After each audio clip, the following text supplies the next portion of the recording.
College Football Playoff Committee has spoken, and it will be Clemson versus Alabama in the Sugar Bowl in one national semifinal. Oklahoma and Georgia will meet in the Rose Bowl for the other semifinal.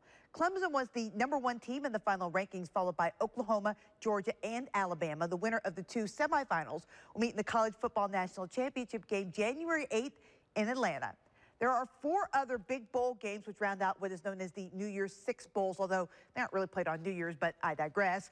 Ohio State will face Southern Cal in the Cotton Bowl. Washington and Penn State will meet in the Fiesta Bowl. Wisconsin and Miami are headed to the Orange Bowl, while undefeated Central Florida draws Auburn in the Peach Bowl.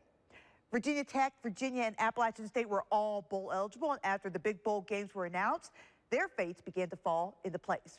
Virginia Tech will take on Oklahoma State in the Camping World Bowl. The Hokies have the nation's longest active bowl streak at 25 games and will face a 9-3 Cowboys team in Orlando December 28th at 5:15 p.m. Virginia is bowling for the first time since 2011. The Cavaliers will be headed to the Military Bowl to take on Navy. The midshipmen, 6-5 on the season, and still have 1 game left in the regular season next week versus Army. This bowl will be on December 28th at 1:30 in Annapolis, Maryland. And Appalachian State is headed to the Dollar General Bowl to take on Toledo. The Rockets are 11-2 on the season. This game kicks off at 6 p.m. on December 23rd in Mobile, Alabama.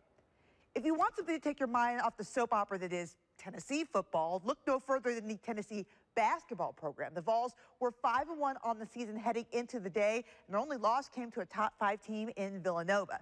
UT on the road this evening at Georgia Tech. Jordan Bowen was hot early from 3. The Vols pushing the tempo. He spots up in the corner and then toes up the triple. And then at the top of the key, another 3-ball for Bowen. One of 4 balls in double figures led by Lamonte Turner's 24. Vols win 77-70. 6-1 is their best start since 2010. Lady Vols at home this afternoon hosting Alabama State. Outmatched Hornets never had a chance in this one. Raina Davis drives the lane and then kicks it out to Jamie Nard for the jumper. UT started the game on a 12-0 run. More Tennessee. Anastasia Hayes goes among the trees and gets a hoop and the foul. The Lady Vols were up 35 at the half, and they didn't let their foot off the gas in half number 2. Hayes again driving the lane for 2. She was one of 6 Lady Vols in double figures. Mercedes Russell leads away with 22. Tennessee gets the big win, 104-51. ETSU women on the road at Winthrop. This game was all Bucks. Already up 11, Mallory Schur with the steal, and then she finds Tiana Tarter, who hands off to Raven Dean behind the defense for the lay-in. Dean had 12. ETSU was up 8 at the break. Second half, Bucks still rolling. The cross-court pass goes to Schur, who hits the jumper from the elbow. 2 of her 6 off the bench. And then it's freshman Erica Haynes Overton. No one picks her up at the free throw line, so she says, okay, why not? I can shoot it from here. 2 of her team high 16.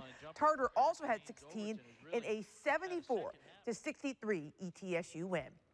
If you're feeling a little NASCAR withdrawal this offseason, no need to worry. There are plenty of events this winter to whet the appetite. Take, for instance, this weekend's 50th annual Snowball Derby. Short track racing's Daytona 500, if you will.